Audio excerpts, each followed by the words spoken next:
స్తుతులపై ఆసీనుడా, నా స్తుతులపై ఆసీనుడా,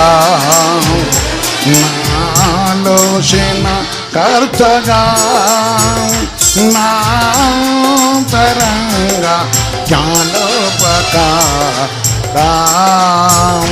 నాంతరంగా జ్ఞానోపరుడా.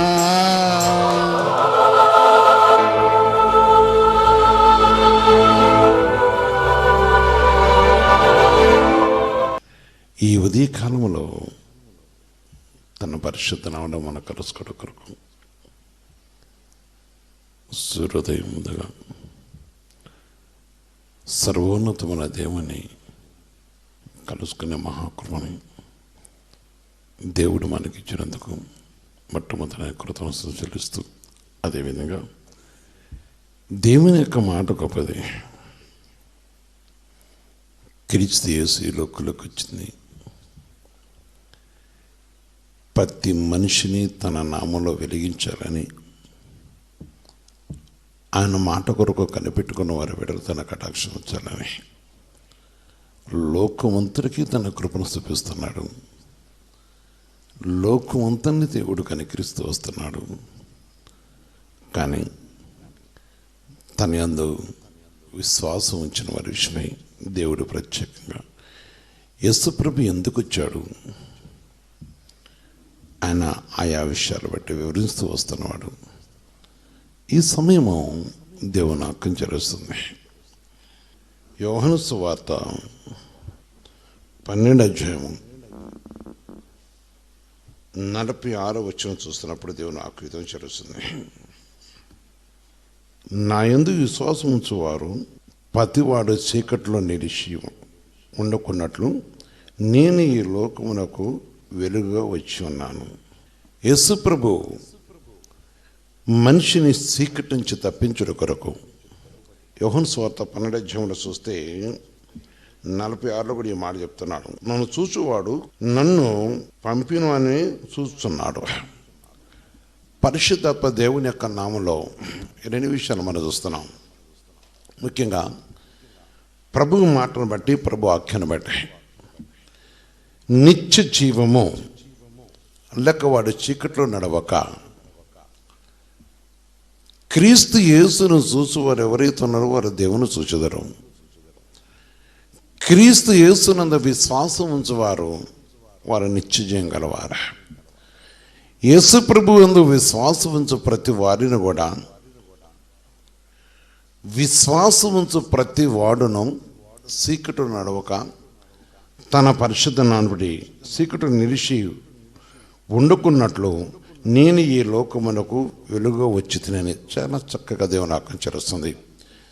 విశ్వాసం ఉంచు ప్రతివాడు చీకటిలో నడవక ఆయనే తప్పించేవాడు, ఆయనే ఇడిపించేవాడు, ప్రభువైన యేసుక్రీస్తు వారిని మోచించేవాడు. పరిశుద్ధాత్మదేవుడు ఆ అధికారము మన ప్రభువైన యేసయ్యకి ఇచ్చినవాడు. మరి యేసయ్య ద్వారా మనకి గొప్ప వెలుగు కలుగుతున్నది. ప్రభువైన యేసుక్రీస్తు నమ్మటి ఆయన మనల్ని ఆయన పరిశుద్ధనటి ఈ దినమందు నడిపించి వెలిగింపజేయడం కోసం చీకటి అనేది మనిషి జీవితంలో సంభవించే కొన్ని పాపములు లేక కొన్ని శోధనలు లేక కొన్ని వ్యాధులు ఏదైనా సరే మనిషికి హానికరమైనవి, అపాయకరమైనవి లేక మనిషి జీవితానికి సంభవించే ఆయా విషయాలు మనం చూస్తున్నప్పుడు హానికరమైనవి. ఈ హానికరమైనది ఏది అంటే మనిషిలోకి వచ్చేది పాపం. ఈ పాపం అనేది మనిషిని పాడు చేస్తుంది. అందుకే మనసుకు నెమ్మది లేకుండా చేస్తుంది. పాపను బట్టి మనిషికి రోగం రావచ్చు, పాపను బట్టి మనిషికి శాంతి లేకుండా పోవచ్చు, పాపను బట్టి పాపమనేటి మనుషుడు చాలా కోల్పోతూ ఉంటాడు. అంటే చీకటి తను ఆవరిస్తూ ఉంటుంది. ఈ చీకటి ఆవరించి ఉన్నప్పుడు చీకటిలో మరి తన దేహము చీకటి ఉండటం వలన ఆ దేహము రోగమునకు గురవుతూ ఉన్నది. ఇంకా చెప్పాలంటే పరిశుద్ధ వాక్యం మనం చూస్తున్నప్పుడు సీక్రెట్ సంబంధాలు, వెలుగు సంబంధాలు కనుక మరి విషయాన్ని మనం చూస్తున్నప్పుడు దేవుని మాట ఈ విధంగా జరుగుతుంది. ఆలోచించాలి. దేవుడు మనల్ని ప్రేమించాడు, తన పరిశుద్ధ నామమును మనకు అనుగ్రహించినాడు. ఎంత చక్కగా దేవుని వాక్యం జరుగుతుంది. నిలిచి ఉండకున్నట్లు ఆయనే, అంటే ఆ చీకట్లు నిలిచి ఉండకుండా, అంటే ఆ పాపమును నిలిచి ఉండకుండా, లేక ఆ యొక్క దుష్టుడితో నిలిచి ఉండకుండా దేవుడే తప్పించాడు. ఎందుకంటే లోకము బహువేగమైన రీతిలో అది నాశనం కొరకు పరిగెత్తుతుందన్నట్లుగా పరిశుద్ధ వాక్యం చదువుతుంది. ఆ విషయం మనం చూస్తున్నాం. చాలా వేగముగా చాలా పరిస్థితులు చూస్తున్నప్పుడు లోకంలో సంభవించే విషయాలు, రోగములు కానీ అనేక కుటుంబాలు చీకటి అయిపోతున్నాయి. అనేక కుటుంబాలలో చీకటి సంభవిస్తోంది. అకస్మాత్తుగా కుటుంబంలో చీకటిగా మార్చబడ్డ ఒక దుఃఖానికి పాత్రలవుతున్నారు. కారణం ఏంటంటే వారు దైవచిత్తంలో నిలిచలేకపోవడం వలన. ఈ విషయానికి వచ్చిన చాలామంది కూడా మరి యేసు ప్రభు దగ్గరకు వచ్చిన వారు కూడా ఈ స్థితిలో ఉన్నారని తలంచుతూ ఉంటాం. కానీ వాస్తవమే యేసు ప్రభు దగ్గరికి రావచ్చు, కానీ యేసు ప్రభు మాటను గ్రహించాలి, ఆయన మాట వినాలి. ఈ ఉదయ కాలంలో దేవుని బిడ్డలారా, ఆయన మాట విన్నవారు, విని దాన్ని అనుసరించేవారు, వారు నిత్యజీవం గలవారవుతున్నారని యోహాను సువార్త 5:24 పరిశుద్ధ వాక్యం చదువుతుంది. నా మాట విని నన్ను పంపిన వాని యందు విశ్వాసం ఉంచిన వాడు నిత్యజీవం. అంటే విశ్వాసం ఉంచిన వాడు ఏం చేస్తున్నాడు అని అంటే చీకటిలో నిలిచి ఉండకుండా, చీకటిలో నిలిచి ఉండకుండా, చీకటి అనే దాంట్లో నిలిచి ఉండకుండా దేవుడు తప్పించేవాడు కనుక దేని బిడ్డలారా ప్రభు వాక్యం చరుస్తుంది. అందుకనే నిత్య జీవము. అనేకులు ఈనాడు చూస్తున్నప్పుడు జీవం అనే మార్గము చాలామందికి దూరంగా ఉన్నది. యేసుప్రభు దగ్గర రావచ్చు, కానీ యేసుప్రభు ఆయన చదివించే మాటను గ్రహించటం అనేది చాలా విలువైనది. ప్రభు సన్నిధిలో ప్రభు వాక్యానుసరం చూస్తున్నప్పుడు పరిశుద్ధ దేవుని యొక్క పాదాల దగ్గర మనం చూస్తున్నాం. కొందరు జీవితంలో చూస్తున్నప్పుడు బహువేగమైన రీతిలో జీవం గల దేవునికి విరోధంగా జీవిస్తూ ఉంటారు. మంచి దేని బట్టి ఇక్కడ మనం చూస్తున్నాం. ఈరోజు దేవుడు మనకు చదివించే మాట అంటే మనము చీకటి నిలిచి ఉండకుండా, లోకము చాలా భయంకర పరిస్థితుల్లో ఆ పాపముతో సాంగత్యము చేస్తూ పరుగులు తీస్తూ ఉన్నది. పాపం అనేది మనుషులు నిలిచి లేకుండా చేయటం అనేది దేవుని యొక్క చిత్తమైనది. అందుకని ఆయన జీవమై ఉన్నాడు గనక ఆయన ఎవరిలో ప్రవేశిస్తున్నాడో వారిలో వెలుగు ప్రకాశించను. ఆయన మనుషులకు వెలుగై ఉన్నాడు, మనుషుల్లో నిలిచిండేవాడు. ఆయన నిత్య జీవం గలవాడు. అందుకే యేసు ఎక్కడైతే వెలుగు ఎక్కడ ఉంటుందో చీకటి అక్కడ ఉండదు. అయితే యేసయ్యని ఎవరైతే అంగీకరిస్తూ ఆయన నిబంధన, ఆయన మాటలు కైకుంటున్నారో వారి దగ్గర పాపం ఉండకుండా దేవుడు తొలగించేవాడు, పాపము నుంచి వారిని విడిపించేవాడు. పాపం అనేది బహుభయంకరమైనది కనుక ఈ పాపము మనిషికి నెమ్మది లేకుండా చేసేది కనుక ఈరోజు ఈ వాక్యాన్ని ఉదయ కాలంలో జరబడ్డారా మనము సంభవిస్తున్న ఈ లోక పరిస్థితిని మనం చూస్తున్నప్పుడు చాలా విషయాల్లో కొన్ని విధానాలు నేను చూస్తూ ఉంటాను. కొందరు మంచిని చీకటి వెలుగుగాను, వెలుగు చీకటిగాను ఆలోచించుకునే వారు ఉన్నారు. అందుకే వాక్యం చరుస్తుంది. యెషయా గ్రంథంలో చూస్తే 5వ అధ్యాయంలో చూస్తున్నప్పుడు 21లో దేవుని వాక్యం చరుస్తుంది. కీడు మేలనియు, మేలు కీడనియు చెప్పుకొని చీకటి వెలుగనియు, వెలుగు చీకటనియు ఎంచుకున్న వారికి శ్రమ. వెలుగుని చీకటిగా భావించేవారు, చెడ్డ క్రియలను మంచిగా భావించేవారు, ఆ చెడు ప్రవర్తనను మంచిగా భావించి హేళన చేస్తుంటారు కొంతమంది.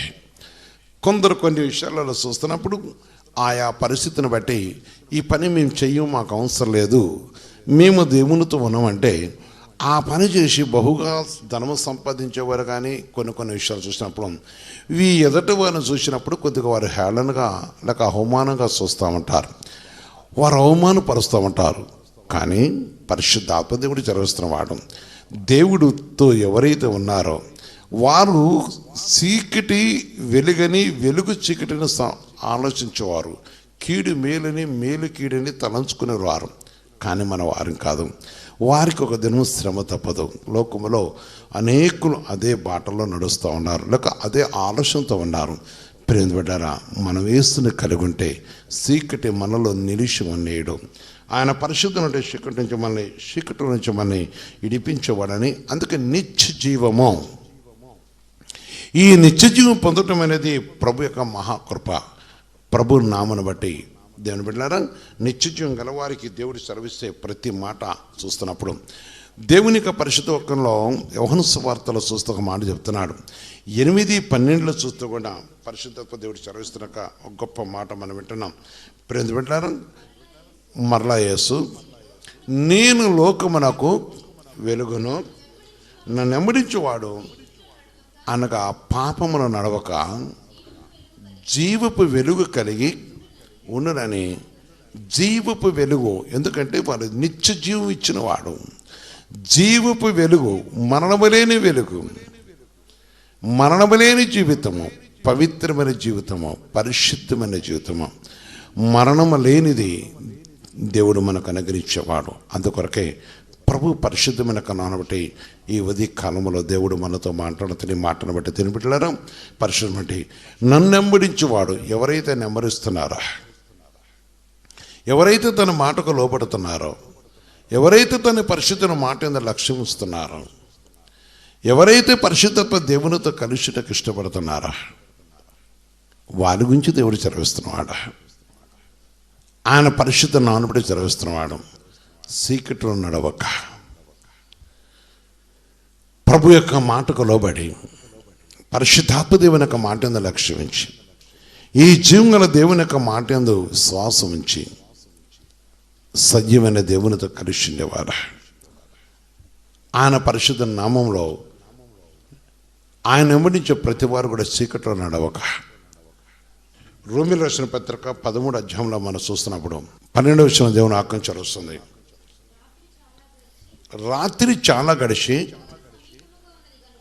పగలు సమీపంగా ఉన్నది కనుక మనము అంధకార క్రియలను, చీకటి క్రియలు,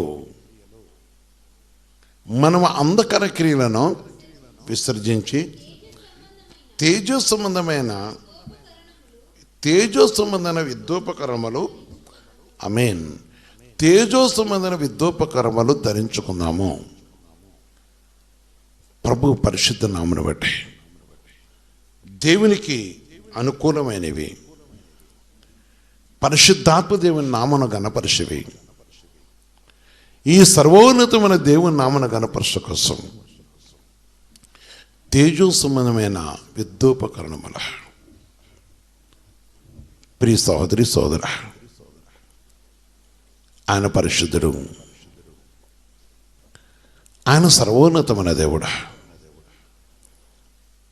ఆయన జీవన దేవుడు, ఆయన పరిశుద్ధుడు. ఆలోచించాలి. మనం ధరించుకునే యుద్ధోపకరణముల మనం ప్రభునందు ఎదురు చూస్తున్న విషయము నాడు నేడు కూడా ఎక్కిరెత్తుకున్న దేవుడు. ఆయన పరిశుద్ధ వెనక నామ మహిమను మనము ధరించుకున్నప్పుడు, ఆయన పరిశుద్ధమైన నామను బట్టి మన విషయాన్ని ఆలోచించినప్పుడు తేజో సంబంధమైన విద్యోపకరణములు, పరిశుద్ధాత్మ దేవునికి అనుకూలమైనవి, వెలుగైన విషయములు, సత్యమైన ధరించుకొని పరిశుద్ధాత్మ దేవుని మన కలిగి ఈ సర్వోన్నతమైన దేవుని యొక్క మాటకు లోబడే ఈ జీవన దేవుని మాటను మనం లక్ష్యం ఉంచి ఆయన మాటను మనం గ్రహిస్తున్నప్పుడు, అందుకొరకే క్రీస్తునందు ఆయన యందు విశ్వసించే ప్రతి వారు, విశ్వాసం ఉంచే ప్రతి వారి విషయమై పరిశుద్ధ వాక్యం జరుగుతుంది. తేజో సంబంధమైన యుద్ధోపకరణములను ధరించుకుందామా. ఆలోచించండి. ఈ ఉదయ కాలంలో ఏమి ధరించుకుంటే ఈరోజు నువ్వు చీకట్లో పడిపోకుండా ఉంటావు? ఏమి ధరించుకుంటే ఈరోజు నువ్వు పాపంలో పడిపోకుండా ఉంటావు? ఏమి ధరించుకుంటే క్రీస్తు యేసు నీతో నిలిచి ఉంటాడు? ఏమి ధరించుకుని పరిశుద్ధాత్ముడు నీతో కలిసి ఉంటాడా?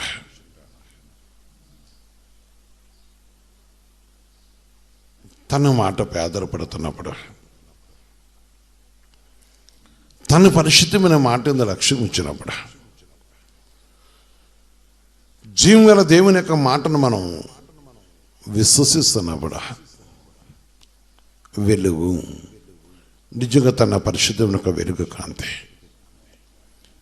ఆయన పవిత్రమైన మాట యందు మన పరిపూర్ణత కలిగి ఉన్నప్పుడు, ప్రియమైన సహోదరి సోదర ఆలోచించాలి. దేవునితో కలిసి ఉండట, జీవన దేవుని మాటకు మన లోబడి ఆయన మాట యందు మన లక్ష్యం ఇచ్చినప్పుడు మనల్ని ఆశ్రయించే దేవుడు. యోహాను సువార్త 9:5 కూడా ఒక మాట చెప్తున్నాడు. నేను ఈ లోకంలో ఉన్నప్పుడు లోకమునకు వెలుగనని చెప్పాను. ఆయన ఈ లోకంలో ఉన్నాడు, లోకమునకు వెలుగనని చెప్పినవాడు. అందుకే క్రీస్తు యేసును ధరించుకున్న ప్రతి వారుగా వెలుగై ఉన్నారు. అంటే వారిలో పాపం లేదు. వారితో ఆయన ఉంటున్నాడు కనుక వారిని దీవించేవాడు. వారితో ఆయన ఉన్నాడు కనుక వారిని కరుణించేవాడు. వారితో ఆయన ఉన్నాడు కనుక వారిని కటాక్షించేవాడు. దేవుని మాట గొప్పది. నాడు నేడు ఎగురెత్తుకున్న దేవుడా, దేవుని మాటను విశ్వసించినప్పుడు ఆయన పరిశుద్ధ నామమును బట్టి తన మాట కొరకు కనిపెట్టుకున్నవారు యుద్ధోపకరణములు ధరించుకొని జీవన దేవుని యొక్క మాటపై ఆధారపడుతున్నప్పుడు ఆయన బహుగా ఆశ్రయించేవాడు. మత్తయి సువార్త 6:23 మాట చెప్తున్నాడు. నీ కన్ను చెడ్డనదైతే నీ దేహమంతయు చీకటమయమేండును, నీలున వెలుగు చీకటై ఉండిన వెడల ఆ చీకటి ఎంతో గొప్పది. ఎందుకంటే మనిషి జీవితాన్ని పాడు చేసేది. అందుకే వెలుగైన యేసు ప్రభు, నేను లోకానికి వెలుగై ఉన్నాను. క్రీస్తు యేసుని ఎవరైతే అంగీకరిస్తున్నారో ఆ చీకటి వారితో ఉండదు. ఆ చీకటి ఎంతో గొప్పది. ఎందుకంటే మనిషిని పాడు చేసేది చీకటి క్రియ. మనం చాలా వార్తలు వింటుంటాం, లోకములో రకరకాల విషయాలు వింటుంటాం, చాలా భయంకర విషయాలు వింటుంటాం. దేని బిడ్డలారా, కన్న తండ్రి వారి పిల్లలు చంపేశాడని కానీ, లేక చెప్పాలంటే ఆయా పరిస్థితులు చీకటి ఏంటి, దేశము అసూయలు, ఆయా విధానాలు చూస్తున్నప్పుడు మనిషిని అంటే వాని కన్ను చీకటైపోయింది, ఆయన దేహమంతా చీకటైపోయింది, ఆయన దేహంలో వెలుగు లేదు. చెడ్డక్రియ ఆవరించున్నది, చెడ్డక్రియ ఆవరించున్నది, చెడ్డ విషయాలు ఆవరించున్నవి, రకరకాల విషయాలు వింటుంటాం. భయంకరమైనది. వారు ఏ విధంగా చంపేస్తున్నారు, వారు ఏ విధంగా ప్రాంతం వారితో వారి జీవితాన్ని చేస్తున్నారు. చాలా భయంకరమైనది. ఒక మనిషి జీవితం ఎంత విలువైందో మనిషికి తెలియట్లేదు. చీకటి ఉండటం వలన వారి జీవితంలో ఆ చీకటి గొప్పదని. ఎందుకంటే ఆ చీకటితో వారు పాడైపోతున్నారు. ప్రేమ వెళ్ళారా, గ్రహించినప్పుడు తెలుస్తుంది. అందుకొరకే మనం క్రీస్తు యేసునందు ఉన్నవారు, పరిశుద్ధాత్మ దేవుడు మనతో ఉన్నవాడు. అంటే మనం ఆయనతో మనం ఉంటే దేవుడు మనం ప్రేమిస్తున్నవాడు. మొదటి దశలో రాసిన పత్రికలో మనం చూస్తున్నప్పుడు 5:4 నుంచి చూస్తున్నాం. దేవుని ఆజ్ఞించరుస్తుంది. సహోదరులారా, ఆ దినము దొంగవలె మీ మీదకి వచ్చేటకు మీరు చీకట్లో ఉన్నవారు కారు. మనం చీకట్లో ఉన్నవారు కాదు. మనము చీకట్లో ఉన్నవారమే కామని పరిశుద్ధ వాక్యం చదివిస్తున్నాయి. ఎవరు కారు? క్రీస్తును కలిగిన వారు, క్రీస్తు యేసు నామమును వెరిగిన వారు, అనగా క్రీస్తు యేసు మాటను గైకొన్నవారు, పరిశుద్ధాత్మ దేవుని మాటను గైకొనేవారు. ఆయన సర్వోన్నతముల తండ్రి, నాడు నేడు ఏకరీతుకున్న దేవుడా. ప్రియమైన సహోదరి సోదర, ఆయన వెలుగై ఉన్న తండ్రి, ఆయన మన ప్రేమిస్తున్న దేవుడు. ఆయన మాట గొప్పది, ఆయన పరిశుద్ధమైన సన్నిధి గొప్పది. ఈరోజు నువ్వు ఆలోచించాలి. మనం శిఖర సంబంధంలో కాదు, మీరందరూ వెలుగు సంబంధులను పగటి సంబంధులై ఉన్నారు. మనము రాత్రి వరము కాము, చీకటి వరము కాము. మనం రాత్రి వరం కాదు, చీకటి వరం కాదు. ఎందుకంటే క్రీస్తు యేసుని కలిగిన వారం. మనం ఏదో రాత్రి చీకటి వరం కాదు. పాపానికి లోబట్టకు దేవుడు మన పెరగలేదు. మనం ఈ లోకం నుంచి మనం ఏర్పరిచిన వాడు. ఆయన పరిశుద్ధ నామమును బట్టి మనం కరుణించిన దేవుడా, మన బహుగా ప్రేమించిన దేవుడా, నాడు నేడు ఏకరీతుకున్న తండ్రి. ప్రియమైన సహోదరి సోదర, ఆయన కార్యం గొప్పది. ఈరోజు ప్రభు సన్నిధిలో నిరీక్షణ ప్రేమపడ్డారా, మనం క్రీస్తు వారమై ఉన్నాం. ఎవరైతే విశ్వసిస్తున్నారో వారిని దేవుడు చీకట్లో పడకుండా, అంటే అంధకారం, ఆ కుటుంబానికి ఏ చీకటి ఆవరించకుండా, ఏ పాపం వారిని ఆవరించకుండా వారిని వారి సంతానం కూడా కరుణిస్తూ దేవుడు దీవించి, దేవుడు తన పరిశుద్ధను కటాక్షిస్తూ ఆయన వెలిగింపజేసేవాడని ప్రభు ఆజ్ఞించవస్తుంది. మోకరించి ప్రార్థించు.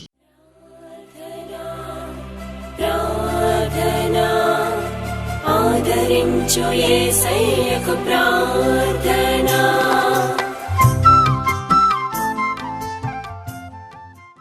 పరిశుద్ధపు తండ్రి, సర్వోన్నతమైన దేవ, మీ పవిత్రమైన పాదముల కొందాన్ని చెల్లిస్తున్నా.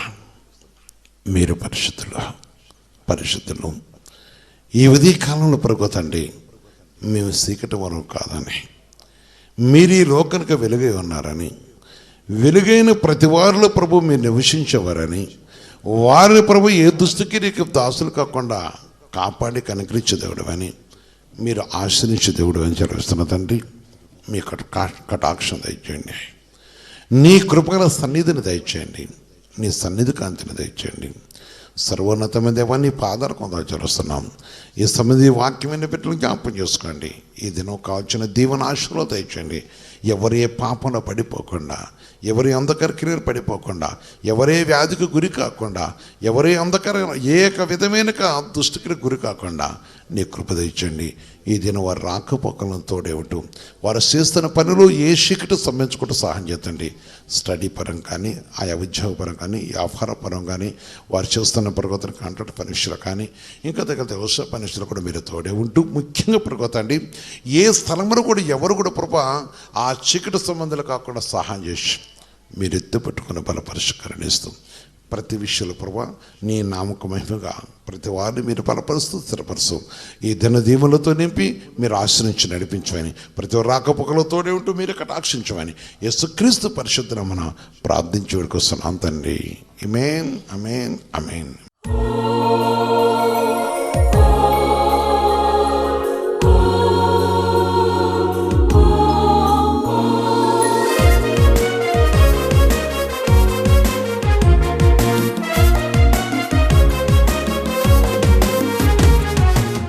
మీరు దేవుని దగ్గరకు వచ్చేప్పుడు ఏ జబ్బుతో వచ్చారు?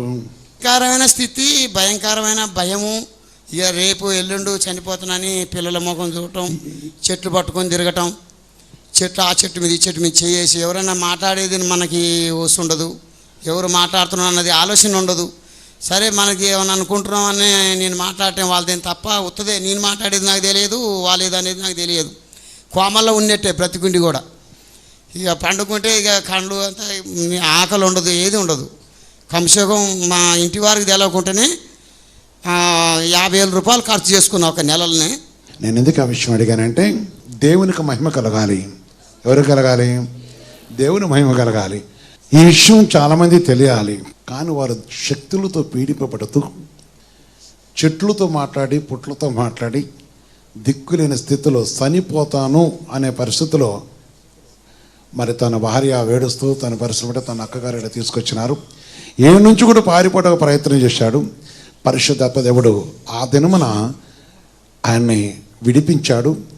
దేవుని మహాకృపను బట్టి ఆ ఆయన ఇంత చెప్పారు కదా, మనుషులు మాట్లాడుగా చెట్లతో మాట్లాడేవారు లేక ఆయా విషయంలో తన మతిహీనుడిగా బ్రతికుండి కూడా కోమలో ఉన్నాడు. కుటుంబంతో కూడా పరిస్థితి తన భార్య ఇప్పుడు ఏ విధంగా ఏడుస్తున్నదో ఏడుస్తూ నా పిల్లల పరిస్థితి నేను ఏడిచిన దినాలు ఉన్నాయి. ఏడుస్తూ ఉన్నప్పుడు దేవుని యొక్క పరిశుద్ధ నామను బట్టి ఆ దినమున దేవుని ఆవరణలోకి వచ్చినారు. ప్రార్థన చేశాను. తిరిగి వారి ఇంటికి వెళ్ళినాక ఆ ఇంట్లో ప్రవేశించి ప్రార్థన చేసిన తర్వాత తన వ్యవస్థనాలను మానేసినారు. దేవుడు బ్రతికిచ్చాడు. వారు కుమారుడు బ్రతికిచ్చాడు. వారు మన కుమార్తె విషయంలో కూడా బ్లడ్ లేక ఉన్నప్పుడు ఆ కుమార్తెను బ్రతికిచ్చాడు. చాలా విషయాల్లో వారు కార్యం చేసిన వాడు.